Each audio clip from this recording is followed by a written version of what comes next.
आज हम आपको इंसान के नफ्सियात के बारे में ऐसी बातें बताएंगे जिसे सुन के आप हैरान रह जाएंगे। Number 1, remember remembering. आपको आपकी सबसे पहली मेमोरी कौन सी याद है? स्कूल जाना, अपने पेरेंट्स के साथ खेलना, या आपकी सबसे पहली सालगिरह? पर क्या वाकई आपको इतनी पुरानी बात याद है? न्यूरो साइंटिस्ट के मुताबिक आपकी मेमोरी आपकी सोच से कई ज़्यादा डिफरेंटली काम करती है।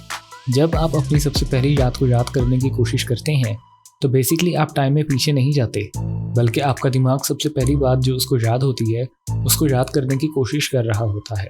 आसान अल्फाज में इसका मतलब है कि आपका दिमाग एक टेलीफोन की तरह काम करता है। हर दफ़ा जब आप किसी याद को याद करते हैं तो आपका दिमाग हर दफ़ा चेंज होता जाता है और बेसिकली आपको पता भी नहीं होता कि असल में क्या हुआ था और क्या कुछ आप अपने पास से कह बैठे हैं। Number 2, music change perception. जिस तरह का म्यूज़िक आप सुन रहे होते हैं वो आपके वजूद पे बहुत ज़्यादा असरअंदाज होता है। 2011 में इससे रिलेटेड एक स्टडी की गई थी और जिन लोगों पर यह स्टडी की गई थी उनके पास कुछ गाने बजाए गए थे और उनसे कहा गया था कि खुश और उदास चेहरों को पहचानिए। और इस स्टडी के आखिर में ये पता लगा था कि जब उदास गाने उनको सुनाए गए थे तो उनके लिए खुश चेहरों को आइडेंटिफाई करना मुश्किल था, और जब अच्छे गाने यानी कि हैप्पी सॉन्ग्स बजाए गए थे तो उनके लिए उदास चेहरों को आइडेंटिफाई करना मुश्किल था। बेसिकली म्यूज़िक उनके वजूद पे इतना असरअंदाज हो रहा था कि वो उनको वो चीज़ें दिखा रहा था जो असल में थी ही नहीं। इसको परसेप्चुअल एक्सपेक्टेशन कहते हैं। जब आपके कान कोई आवाज़ सुन रहे होते हैं तो आपका दिमाग भी आपको उससे रिलेटेड ही सिचुएशन बना के दिखाता है। Number 3, power of sunlight. कभी आपके साथ ऐसा हुआ है कि आपका मूड ऑफ हो लेकिन जब आप बाहर गए हों तो आपका मूड ठीक हो गया हो, है ना? मेरे साथ भी ऐसा हुआ है। बेसिकली सूरज सिर्फ आपकी हड्डियों के लिए अच्छा नहीं होता बल्कि आपके मूड डिसऑर्डर्स, एग्जाइटी और डिप्रेशन को भी ख़त्म करता है। सूरज से मिलने वाला विटामिन डी आपके लिए एज अ मूड स्टेबलाइजर काम करता है और दिमाग में प्लेयरेबल हार्मोन्स रिलीज़ करता है। इसी वजह से जिन मुल्कों में सूरज ज़्यादा नहीं निकलता वहाँ की अवाम डिप्रेशन का ज़्यादा शिकार है। आपको दिन में सिर्फ 10 मिनट डायरेक्ट सनलाइट की ज़रूरत है अपने दिन को बेहतर से बेहतरीन बनाने के लिए। Number 4, over slippers paradox.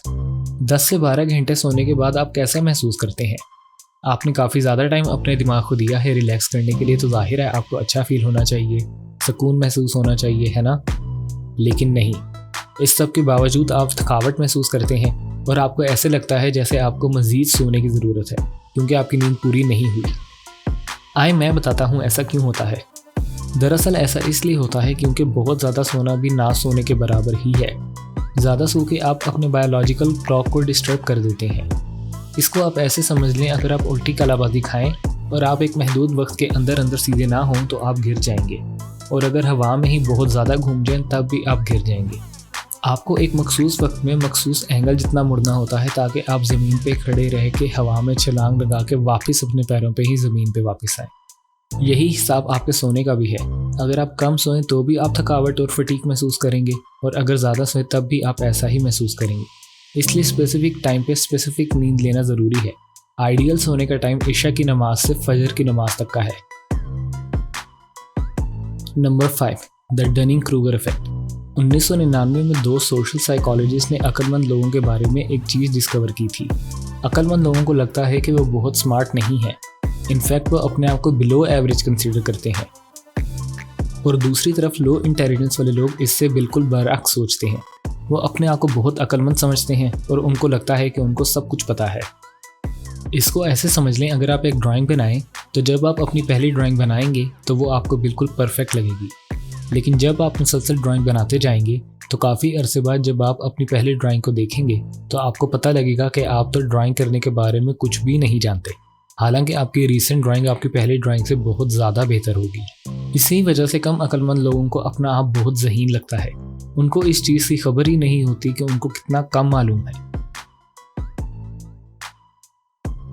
उस बंदे को ही देख लें जिस पर डनिंग एंड क्रूगर ने एक्सपेरिमेंट किया था। वो बंदा अपने चेहरे पे लेमन जूस लगा के बैंक लूटता था। क्योंकि इनविजिबल इंक में लेमन जूस का इस्तेमाल होता है इसलिए उसको लगता था कि अपने ऊपर लेमन जूस लगाने से वो इनविजिबल हो गया है और अब बैंक के कैमराज उसको नहीं देख सकते। लेकिन जाहिर है ये सच तो नहीं था। उसकी उम्मीदें ज़्यादा और इल्म कम था, जिसकी वजह से वो खुद को जीनियस समझता था। Number 6, the negativity gene.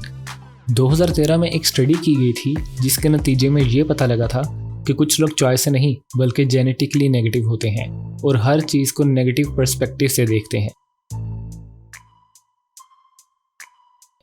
इस स्टडी में डिफरेंट लोगों को वाटरफॉल और बीचेस की तस्वीरें दिखाई गई थी।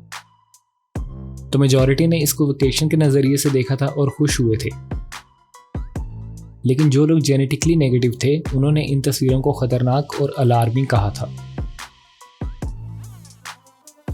Number 7, healthy सार्केज़म। तंज़िया अंदाज में हंसी मजाक करना आपके जहन के लिए काफ़ी फ़ायदेमंद साबित होता है और आपकी ब्रेन हेल्थ को इम्प्रूव करता है। हंसी मजाक करना अक्लमंद इंसान की पहचान होती है। जो लोग हंसी मजाक ज़्यादा करते हैं वो नॉर्मल लोगों से ज़्यादा इंटेलिजेंट, क्विक और क्रिएटिव होते हैं।